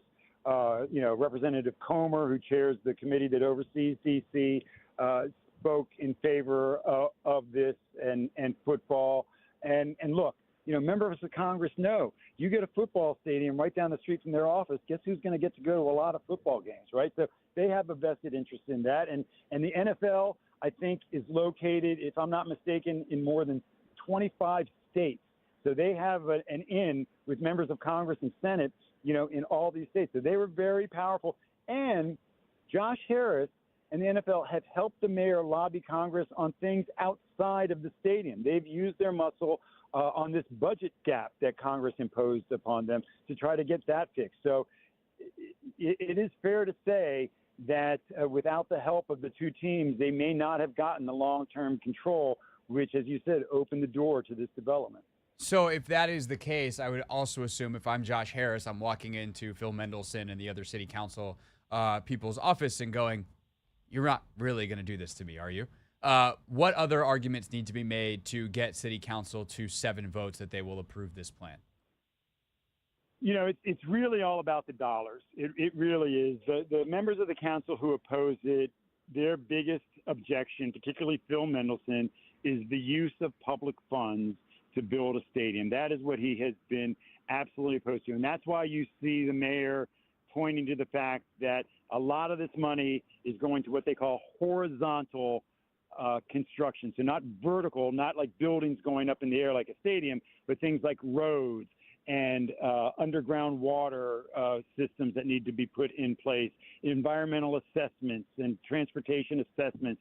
And some of these things would have had to been done regardless of whether a stadium was coming here, and may have had to have been paid by the district regardless of whether a stadium. If they're going to develop it, a lot of this work had to be done. So what they're going to be saying to Chairman Mendelson is the idea of how many jobs this is going to create, how much money this is going to bring into the economy, how fast it's going to, inject this money into the economy. I can tell you the mechanism that they're using to finance part of the district's portion of this is the old ballpark tax. This is a tax that they implemented on the top businesses in D.C. to build the Nats ballpark many, many years ago. And that's how they financed that. That tax was supposed to sunset and go away after they paid off that stadium. Well, they're just going to keep that in place. And that tax has been incredibly lucrative for the D.C. Council. Chairman Mendelson and the mayor have dipped into that account over the years when they've had budget problems to balance their books beyond just using it for the stadium. And so there is an upside for Chairman Mendelson to have a stadium tax in place that he can tap into down the road. But Mendelson put out a statement today. He was scathing because part of this deal, the contract, says that the D.C. Council has to vote by July of this year. That's a very, very short time for the council to go through committee and then go through public hearings and then have a full council vote to approve this in just a couple of months, with, in the chairman's words, without ever having been consulted so far on this. And so Mendelson is very upset, and I can tell you, just, these personalities play into politics. And the fact that the mayor and the chairman don't have a great relationship, and now he's publicly saying how upset he is about this, is not going to make it any easier. But something tells me, sitting across the table from Josh Harris, who's a very likable, very persuasive guy, who clearly is invested in this city, right? He clearly wants to, if you believe him, if you take him at his word, he wants to do what's right for the city. And the one example that he has given is he went to Congress and lobbied on behalf of D.C. government for the D.C. government budget. Had nothing to do with the stadium, but he felt he had that opportunity. He has those connections. He used his connections to help the district, and that's something that he can point to Phil Mendelson, where he can be a very good corporate citizen if he comes to D.C. Mark Seagraves from NBC4 is with us here on the Hoffman Show discussing the news of the day. The Commanders have reached a deal with Mayor Bowser's office to return to RFK. D.C. City Council approval is still the final step here. Mark, actually, one more question on the council side of this. As you mentioned, there's a lot of personalities here, and two main personalities in Bowser and Mendelson who don't particularly get along that well. And so I don't want to say you take what either of them says with a grain of salt, but perhaps it's not as extreme as either side likes to say at all times. So when Mendelson says, I haven't been consulted at all, when there's all this information in the public record, not to mention, I'm sure there had to have been some small levels of conversation at some point along the way. Like, how much do you buy the substantive nature of what he's saying versus the posturing of what he's saying? There's a little posturing there, right? I mean, look, the mayor cuts deals and negotiates with businesses and all kinds of entities all the time without consulting with the chairman or the D.C. Council. That said, as they said over and over again, this is the biggest private investment in the district in the history of this city. And they know that it's going to rely upon the support of the D.C. Council. And again, I would just point back to Virginia. It's the perfect comparison. The fact that Governor Youngkin took for granted the Virginia State Legislature, Ted Leonsis believed Youngkin could get it across the finish line with them, and then they found out that, in fact, they couldn't, and that they hit a roadblock because of personalities, because the woman in charge of the committee who that had to go through felt slighted, that nobody had bothered to pick up the phone or meet with her before they even made the announcement. And you know, she just wanted some concessions on tolls in her jurisdiction, and it just never got done. So there's some truth to it. There's some posturing about it. But again, not unusual for the mayor to be ahead of the council in negotiations before she brings it to them. But it probably would have been a smarter idea to bring at least Phil Mendelson into the room for a couple of meetings before you got to this point, to give him just one less thing to be upset about and complain about. But that's not what's going to kill this deal. What really stands in the way of this deal is the money, is how much money they're willing to spend at a time. Again, this couldn't come at a worse time for the mayor fiscally, because she's facing just hundreds and hundreds and hundreds of millions of dollars in budget shortfalls, some of which are no fault of the district governments. They were imposed by Congress. Some of them are a result of I'll use the mayor's term, the shifting economy and the dwindling federal workforce in D.C. So, but, you know, they're going to need 7 votes. They only had 4 council members at this press conference today. That means they need to sway 3 more votes. Mark Seagraves with us. I got one more question for you, Mark. I just will quickly note, though, in talking to some of the Monumental folks, I don't know by the end of this thing and the aftermath and doing some more recon there, I don't know they actually wanted to go to Virginia. I also wonder how much of that was leverage. So I do think that, like, Josh Harris and company are very serious about D.C., obviously. So I do hope and very much think there will be a different level of work than was put in. And I also think the politicians at play here are perhaps a little more grounded in reality than some of the stuff that was happening in Virginia. But we can talk about that another time. Last question for you, Mark. You broke this story that this was going to happen a couple of weeks ago. You got your hands on some documents and did some great reporting about it then. Is there anything else now that you learned today, this morning, that you think is worth noting that's different or answers a key question that you had left after your initial reporting a couple of weeks ago? Well, certainly we know the actual dollar amounts are even higher than the dollar amounts that I first reported 2 weeks ago. And so that was new information. We also know that the NFL is going to kick in about $400 million. So when the team says that they're kicking in $2.7 billion, some of that money, as much as $400 million of it, actually comes from the other owners. This is part of the deal the NFL makes about supporting one another, helping each other build stadiums. And so not all of that $2.7 billion comes from Josh Harris. About $400 million will come from the NFL. And then the idea of, you know, they confirmed today it's going to be a dome. We don't know what it's going to look like, if it's going to be retractable. And I think just based on all of anytime JP Finley tweets something about me on this story, and you know, half the comments come up about the name, and then another half of the comments come up about tailgating.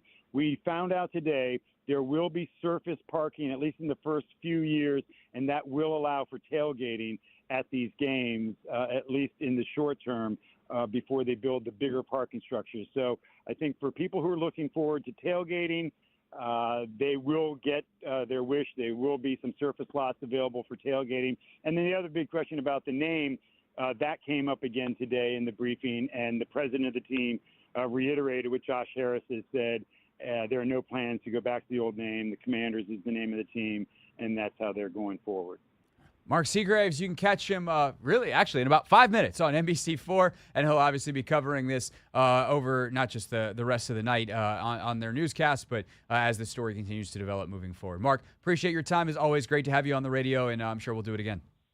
Hey, I always hear from a lot of people when I'm on your station, so I appreciate you guys having me. Thanks. Absolutely. It is our pleasure. Mark Seagraves with us here on the Hoffman Show. And just to circle back to the monumental point real quick, that was a mess.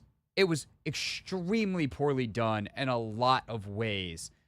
But there's also some stuff on the monumental side where I think they were very sloppily making a leverage play, and they might have been willing to take the political hit in the short term to get what they wanted from DC in the long term, because they had no leverage on the district unless they were willing to leave. And I think that is a different situation than the one that Josh Harris is currently in, where Mayor Bowser desperately wants the Commanders back to RFK. That is, there's a lot of other things she cares about. But in terms of her legacy, I think if you could inject truth serum into Muriel Bowser and say, what's your number one legacy project that you could leave? I think if she could say, name 5, certainly it's on a list of 5, bringing the Commanders back to DC. And so knowing that, while also knowing she's balancing the political realities of her budget and what the council will approve. But I think if it was up to Mayor Bowser, if the public money had to be there, she'd be like, sure, we'll figure it out. Politically, that would be disastrous for her. And her job is ultimately to represent the people that elected her, and the people that of the city don't want to do that. And the council is a great check on that to make sure she can't just go, well, I don't care what the money is. And so they're working together to figure that out. But I do think the two situations are very different. I do think it is also very much to Mark's point, worth pointing out that this is not done. That there were 4 city council members there today. You need 7. And Phil Mendelson was actually on Grant and Danny earlier today. And so we can get you some of what he said about this as well, as we try to, where are they? On the 20, on the 5? Are they on the 2-yard line? And all we need is a tush push, and we'll see if Jaden Daniels can do it. We'll figure that stuff out over the next couple of weeks here, as Mark said, between now and July. But we can get you the state of play for certain next. Pick 6 at 6 style. You'll hear from Bowser. You'll hear from Goodell. You'll hear from Josh Harris. And we'll see if we can get you something from what Phil Mendelson had to say as well, as we are your home for all coverage of all things Commanders, including where they're going to play starting in 2030. We're Pick 6ing at 6 next on the Team 980.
It's Hoffman Show. We're on the Team 980, always live as well on the free Odyssey app, streaming live on YouTube too, at the Team 980.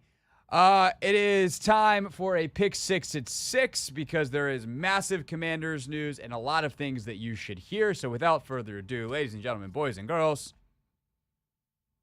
the 6 biggest Commander storylines. It is caught! Delivered at 6 o'clock sharp. It's the Pick 6 at 6. We set out to find a leader, someone who could take this franchise to the next level and build an elite team that consistently competes for championships.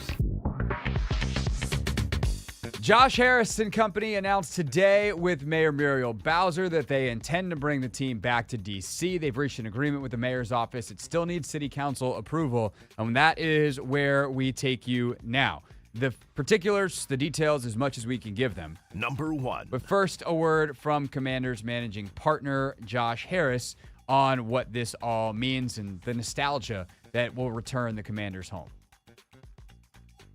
Yeah, I mean, obviously look, we all grew up here, right? And we all were certainly touched by our experiences, but I think it was less nostalgia and more just a deep connection to understanding how important the location was. It's in the middle of, you've got, the DMV is obviously Virginia, Maryland, and DC. DC happens to be in the middle.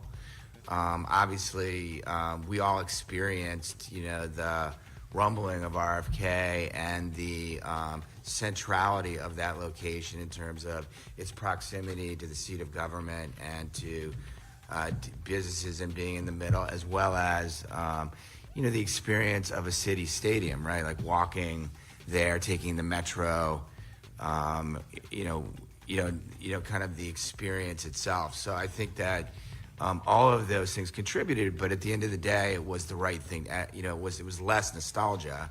It was more just the fact that we had grown up here gave us that vision to, not look at the crumbling concrete that was there, but remember in our minds the vivid nature of what Washington football was all about and how it really brought a city that was socioeconomically, distinct and challenged at that point, with lots of groups of people together, right? No matter where you were from, who you were, your race, color, religion.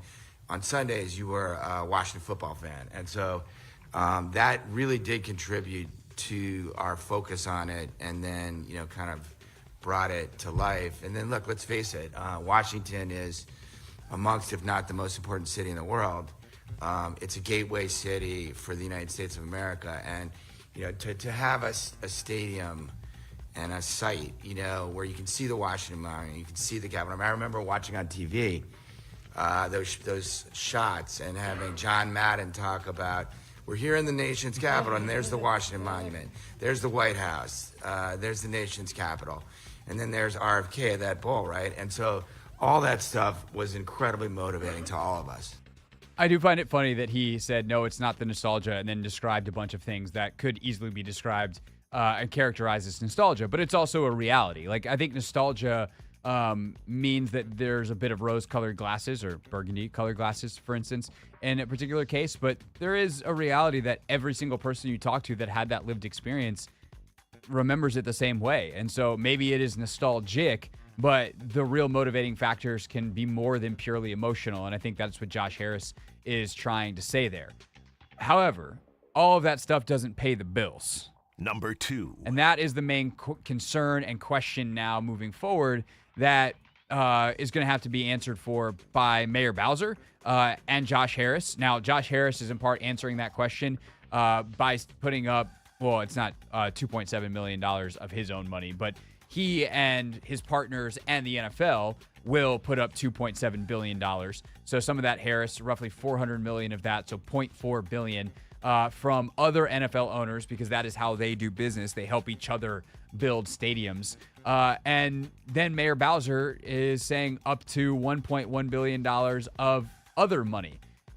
That's where things are going to get hairy. That's when you're going to have to hear from City Council, and Phil Mendelson you will hear from in a moment. But here is Mayor Bowser talking about some of the financials of this and what ultimately she thinks this is going to go to.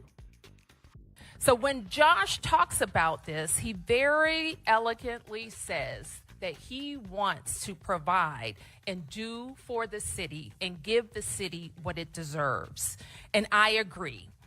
And I'd go a step further and say that right now, as our economy is shifting, it's something our city really needs because we need growth and we need jobs. We have 180 acres of opportunity on the banks of the Anacostia River. But we want to thank you for making a transformational investment in Ward 7, in our city, especially now, a time where we need it the most. And Mayor Bowser talked at length, as she has a lot. And Mark Seagraves did a really good job of covering with us this with us at 5:30 about how with the slashing of many government programs and thus many government jobs and all these different kinds of things that are macroeconomic factors in Washington, D.C. specifically, there needs to be a change in how the city does business. That doesn't necessarily generate the money to actually pay for the city side of it, though. And that is ultimately the question. Now, in some of the documents that were handed out and some of the literature, it talks about how there's going to be extension of the ballpark tax. And there are going to be ways to not have to make cuts to the city budget that will help pay for the city's part of this, where they are not going to pay for the stadium at all. They'll pay for some of the infrastructure and all that kind of stuff. That all sounds really good. It looks really good when it's unquestioned on a sheet of paper. But the person who's got to be convinced, or the people that have to be convinced here, are D.C. City Council, which is chaired by Phil Mendelson. Mendelson was on Grant and Danny earlier today. Number 3. And had this to say about the first look he had at the deal that is in place. I would say I'm excited as well with regard to the possibility of getting the Commanders back and getting a new stadium. Do have some reservation about the cost and how much taxpayers are going to be asked to spend. Mr. Chairman, what needs to happen for you to not be concerned? Like, where's the threshold? We have yet to see the mayor's budget, so we have yet to see what the impact is on spending. It's really kind of hard to know the situation. My sense is that the mayor's deal with the Commanders is going to cost over $1 billion. But we're just now starting to get some information on that. This may be shocking to your listeners, but the mayor has not chosen to share anything until now with the council, even though the council has to approve. And I certainly hope we don't see the same kind of situation that we saw last year in Virginia.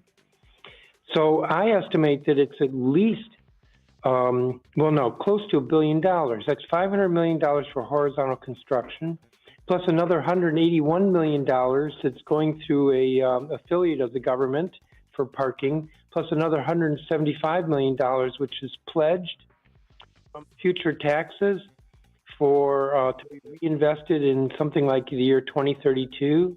That's $856 million right there, plus the cost of borrowing, plus there are going to be improvements that are necessary for the metro station, plus there are improvements to federal parkland per deal the mayor made with the Senate last year.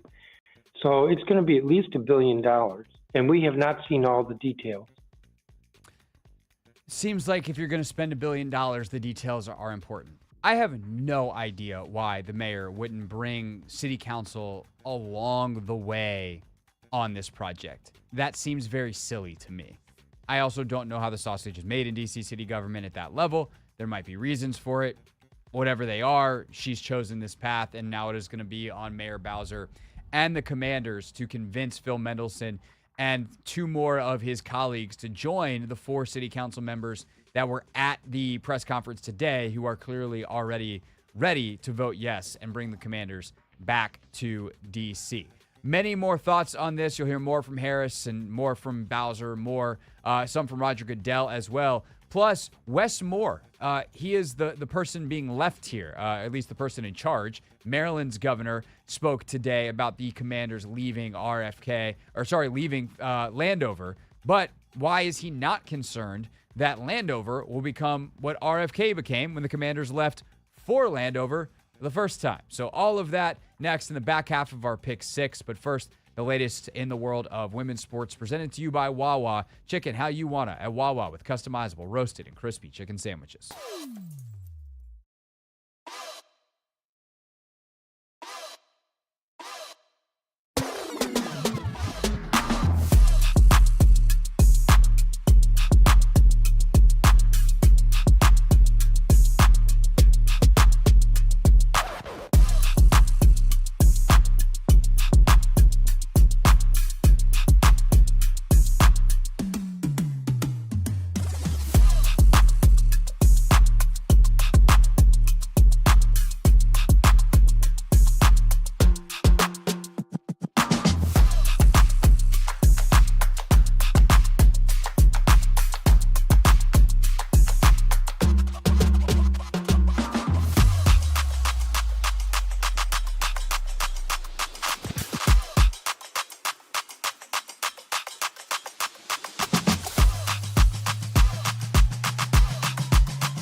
Second half of our Pick Six here on the Hoffman Show. Let's get right to it as we let you hear from Mayor Bowser, Josh Harris, Roger Goodell, and ultimately Wes Moore on the Commanders returning to RFK. The agreement reached between the mayor's office and the team today, announced this morning.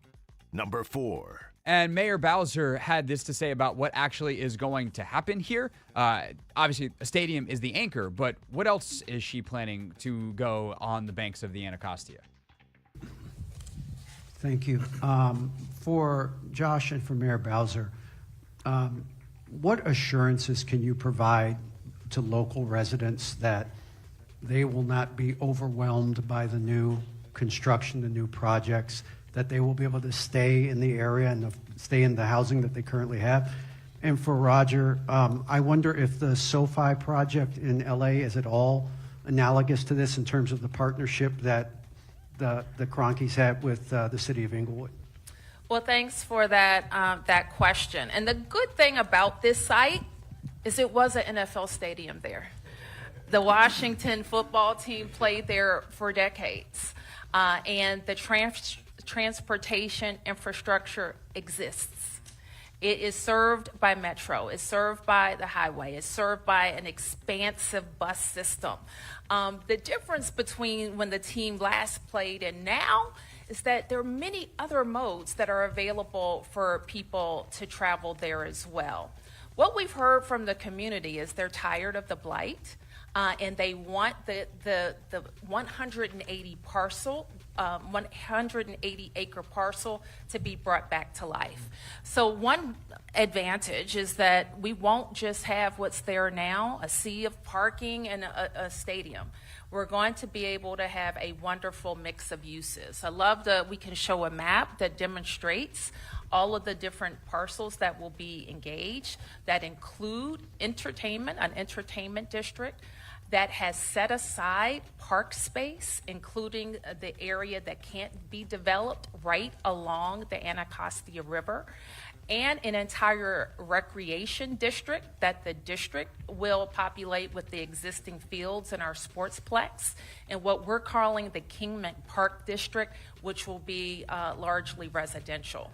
So this is what we promise to deliver, a mix of uses that includes an NFL stadium.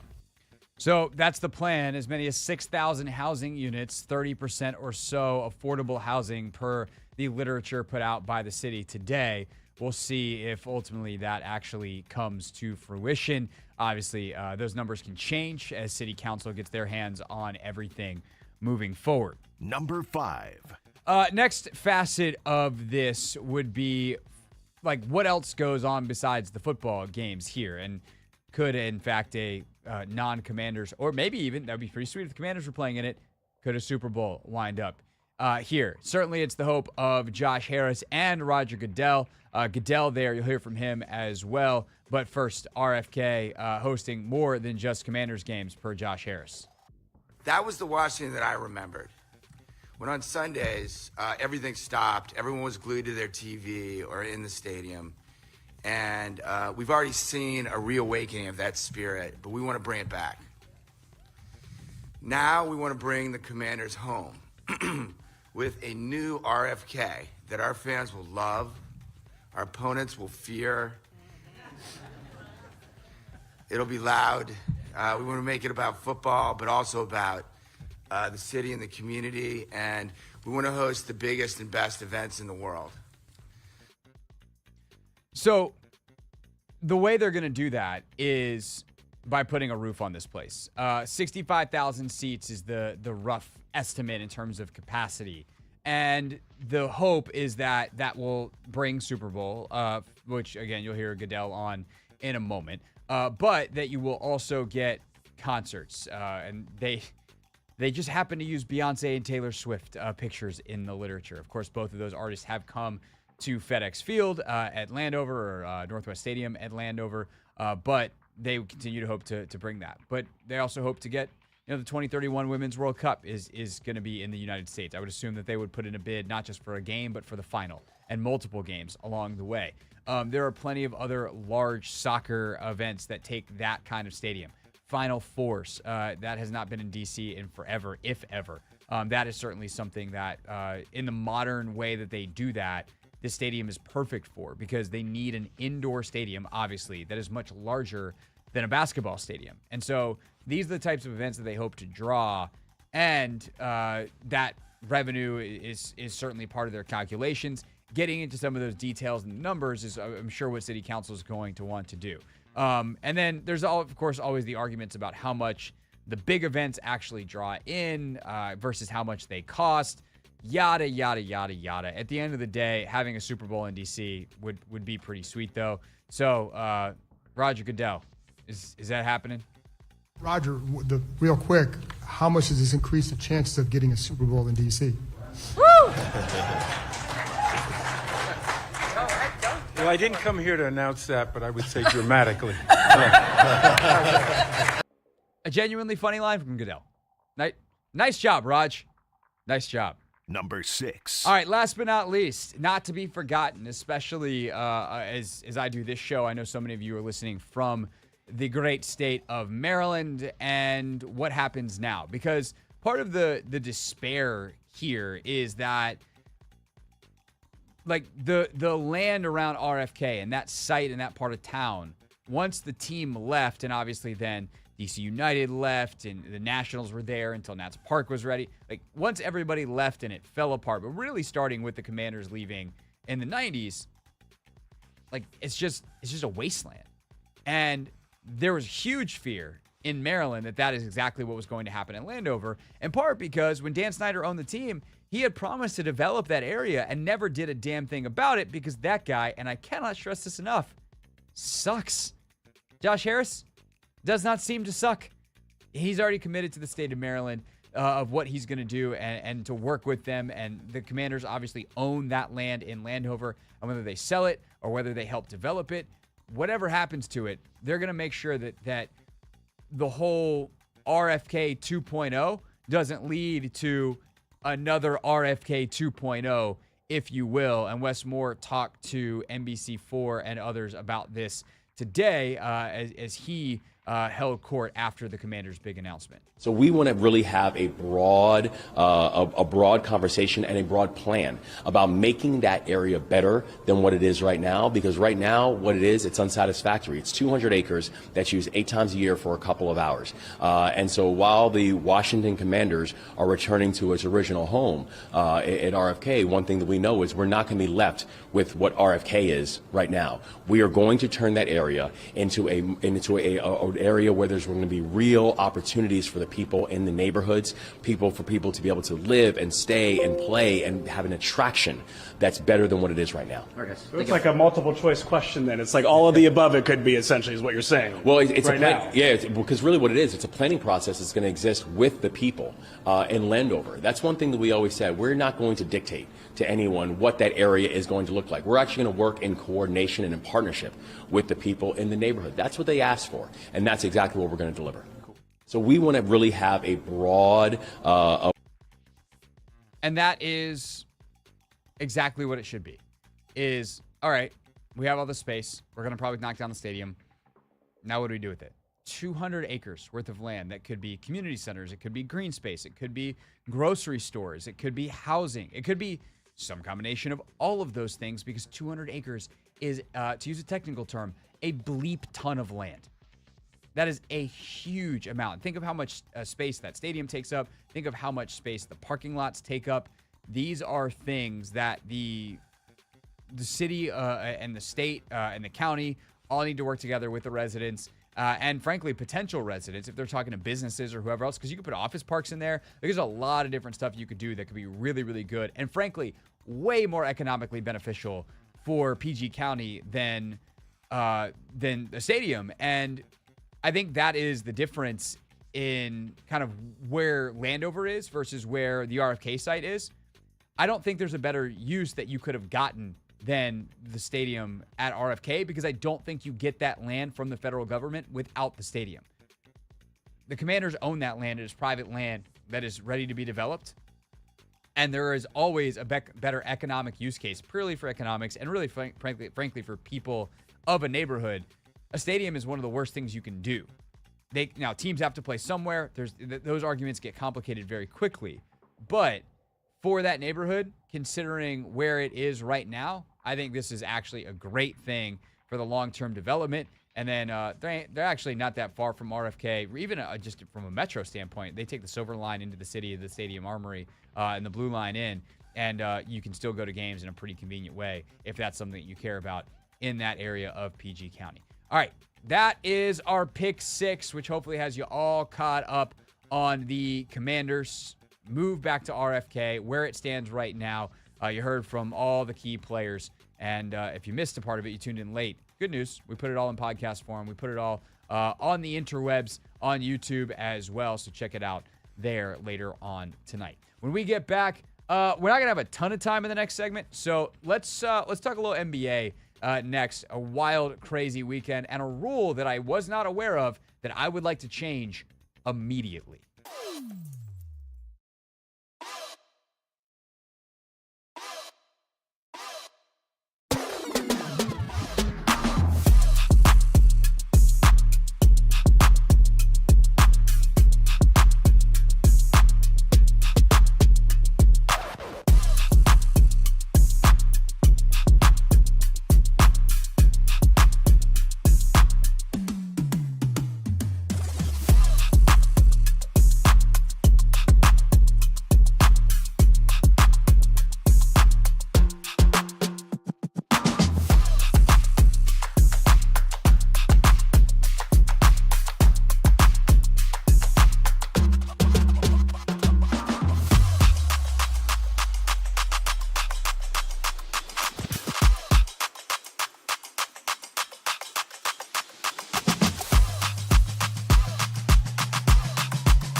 All right, it feels like we haven't done real things in 2 weeks, so we got a whole bunch of stuff to play coming up at the end of the show.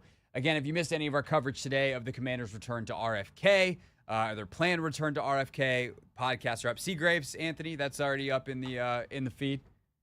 All right. Yes, So you know it. we got that. Just search the Hoffman Show in your favorite podcast app. That's probably the best concentrated place for information. Had some great calls in the first hour. Tried to give you as much intel as we could, as much insight as we could all show long. Obviously, that story kind of pushed our NFL draft coverage back. Good news is all that stuff's still relevant tomorrow. So we'll do a ton of NFL draft this week. We'll be breaking down all the different guys. Let you get to know the commanders. We'll take your calls, or let you know the new commanders. We'll take your calls. Vibe Check Tuesday tomorrow anyway. But yesterday, Anthony, the Lakers game ended in one of the dumbest ways that I can think of a game ending. And I want to be really clear that, and I feel like this is an important caveat to have when you're talking about officials and rules and things. The reason the Lakers lost yesterday is because they didn't make enough plays to win. And LeBron made a bunch of great defensive plays. Like, they needed to hit some shots. And even in the sequence we're about to describe, Austin Reeves gets an unbelievable look from the corner. And so there is multiple layers to this. But the NBA instituted a rule a couple years ago to make sure that teams couldn't prevent other teams from challenging plays. So LeBron James looks to strip Anthony Edwards of the basketball on what would be a critical defensive possession with 12 seconds left to go. Ball goes out off Anthony Edwards, correctly called on that front. Lakers call timeout to make sure so that they can advance the ball to the front court and set up a play.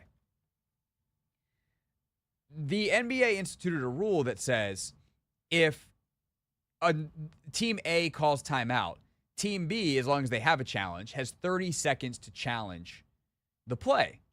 The Wolves do. Upon further review, the call is overturned because that strip by LeBron is not clean. And I know LeBron said afterwards, hey, hand is part of the ball, which is true in the rule book. He didn't get enough of the ball. He slapped him on the wrist, which is below the ball, which is being held in his hands. And so he smacks the ball, or smacks not the ball, smacks the wrist. That causes the ball to then drop towards the ground off Anthony Edwards' foot and out of bounds. Thus, they assess properly a foul on LeBron James. The problem is they do not restore the Lakers' initial timeout. That was the Lakers' final timeout.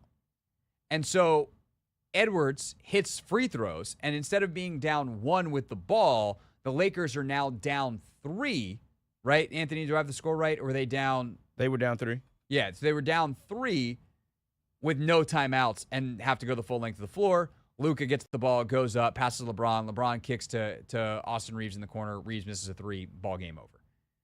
And I get why the 30-second thing exists, because if the Lakers could just bang a timeout and now the Wolves can't challenge, like, that's kind of BS.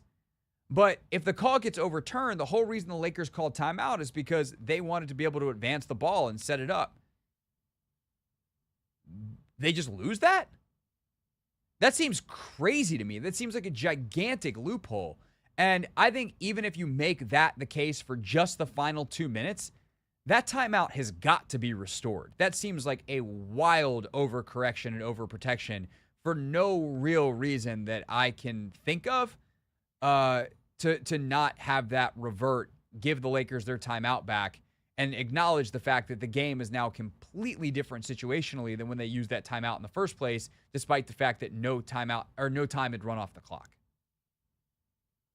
Yeah, I mean, I agree. I hate the rule because, again, like, it puts the Lakers at a competitive disadvantage. Like, especially if the Timberwolves had every intent of, challenging and, being correct about the foul call, the miss call.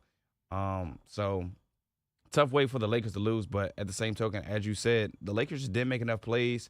JJ Redick, he stuck with 5 guys the entire second half. That was crazy. I can't remember the stat, but it's the first playoff game in like 30 years that there's no subs made by a team in a half.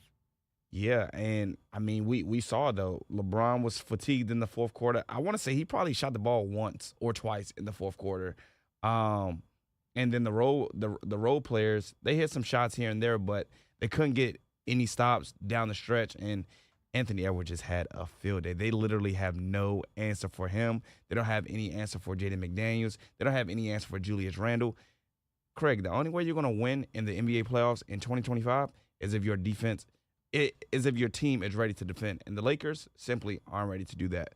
Well, one guy was ready to defend. No, LeBron definitely was. LeBron was incredible defensively yesterday. 3 steals, 3 blocks, and just able to stay in front of guys. He was ridiculous. But, like, they needed more from other guys. They needed more guys to be able to hit shots. They need, Jackson Hayes to do more than play 4 minutes. They need Gabe Vincent and Jordan Goodwin. I mean, former Wizard great Jordan Goodwin, Jared Vanderbilt. Like, those guys have got to be able to give them more than 27 minutes combined, those 3. Because otherwise you have to do this, where LeBron, at 40 years old, being the best two-way player on the floor, getting to the free throw line 18 times yesterday, is playing 46 minutes. That's ridiculous. It is absolutely ridiculous. And I don't, like, maybe JJ's just got to play him. Like, maybe JJ's just got to go, like, I gotta buy minutes here. I got to find a time to get my guys a break. That way they've got a little gas. But, like, there's just so much offensive load on Luka as well. I mean, he took 28 shots yesterday. And it just, the thing is, I think for them, their offense gets so stagnant sometimes, where it's just Luka being Luka, and, like, that can work. But I think the ball finding energy and the ball moving around more is probably a better way for them to play. And I think sometimes JJ gets fed up with it, calls timeout, and then all of a sudden they move the ball around and things tend to be more effective.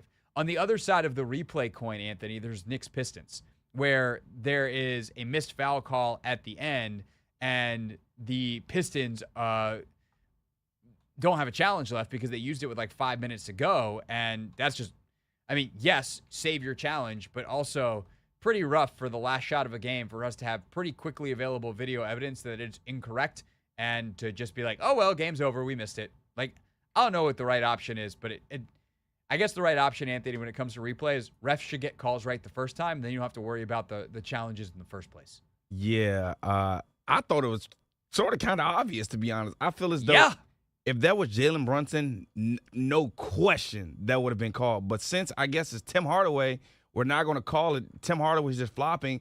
No, he got fouled. That's why he, shot the ball the way he did. So terrible way for the Pistons to lose that game, because the comeback that they had, they were struggling, Craig. They were struggling in the first half. And then in the second half, they were able to rally, go on a huge run in the third quarter. And for the game to end like it did, I'm just like, man, tough one for the Pistons. Because to be honest, Craig, I really think the Pistons, it should be 2-2, but the Pistons have outplayed the Nuggets. I mean, the Knicks. Yeah, I mean, but at the end of the day, the Knicks keep finding ways to win. They keep finding it. It's quite annoying because I think the Knicks are a fantastically annoying basketball team. Jalen Brunson is so good. I really don't enjoy watching him play. In the way that, the same exact way that James Harden in Houston was an incredible player, and I hated watching him. So that's NBA stuff. Let's get you a look at what's trending and some news on some NBA guys, good and bad on the injury front, including a key player that will play tonight. And then we come back with real things real people said in a real microphone.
It's Hoffman Show. We're on the Team 980. We're always live as well on the free Odyssey app. We are streaming live on YouTube too at the Team 980. I haven't even mentioned this all show. Anthony and I, we've had a long day. Your boys were at Mystics Media Day today. Great interviews with, let's see if I remember, Cindy Johnson, Sonia Citrone, who was after Sony. You missed one already. I did? I started with Lily. Sydney Johnson, Aaliyah Edwards, Sonia Citrone, Kiki Iriefin, Brittany Sykes, Lucy Olson, Shakira Austin, overall. And George Amore. There you go. I think that was it. I think we only did 8. But really great chats with all the ladies over there at the Mystics. And, of course, Coach Johnson. We will have those up for you in the podcast feed and on YouTube. And we will actually be playing, I think, most of those on the radio over the next week or so. Mystics open their preseason on May 3rd against Caitlin Clark and the Indiana Fever. So be on the lookout for those. Other than that, tomorrow on the show, it's a Vibe Check Tuesday. We'll have more reaction to the Commanders move back to RFK, and we will do a ton of NFL draft reaction this week as well, including this here edition of Real Things Real People Said into real microphones.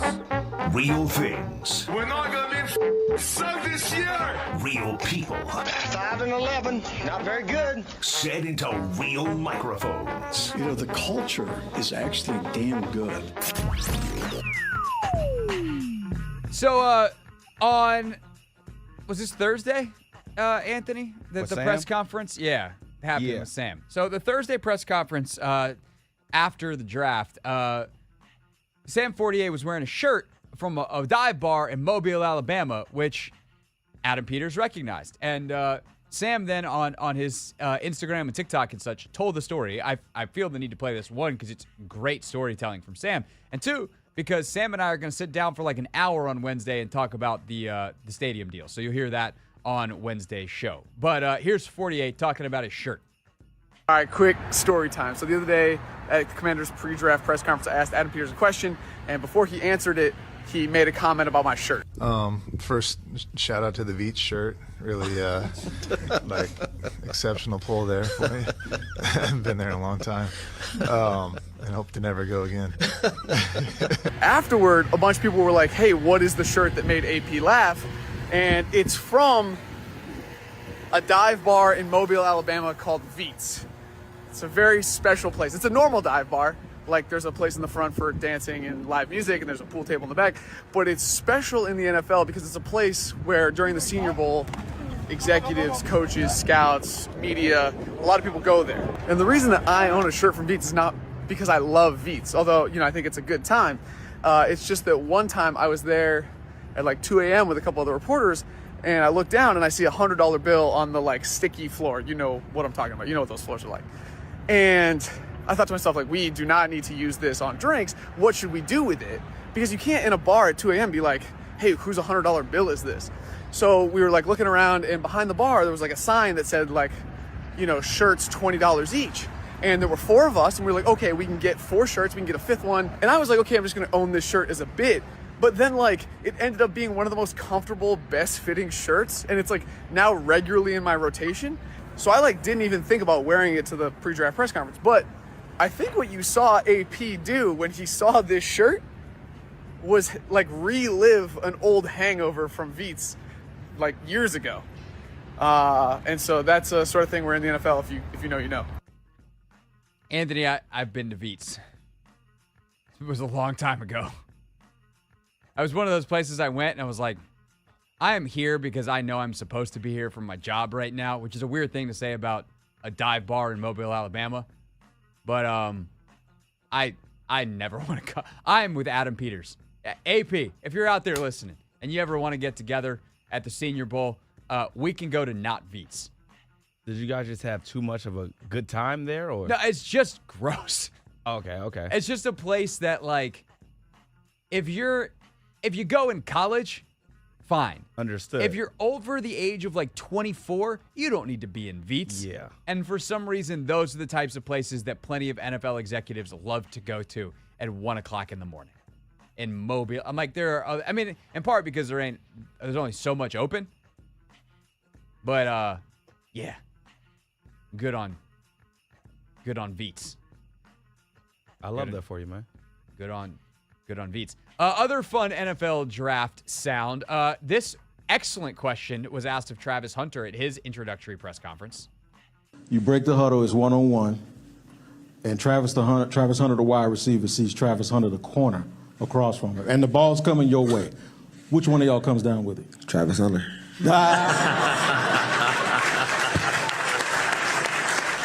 You know, Anthony, I'm not gonna lie. If I hate when reporters applaud, and I know there's a lot more people than just the reporters in that room, I would have applauded that. I would be like, you know what?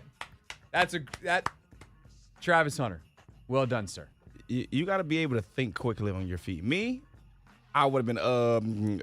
I wouldn't have had a quick win. I would have tried to break it down, been way too analytical. No, Travis just like Travis Hunter, and that's why he's Travis Hunter. That's our show. We'll see you tomorrow.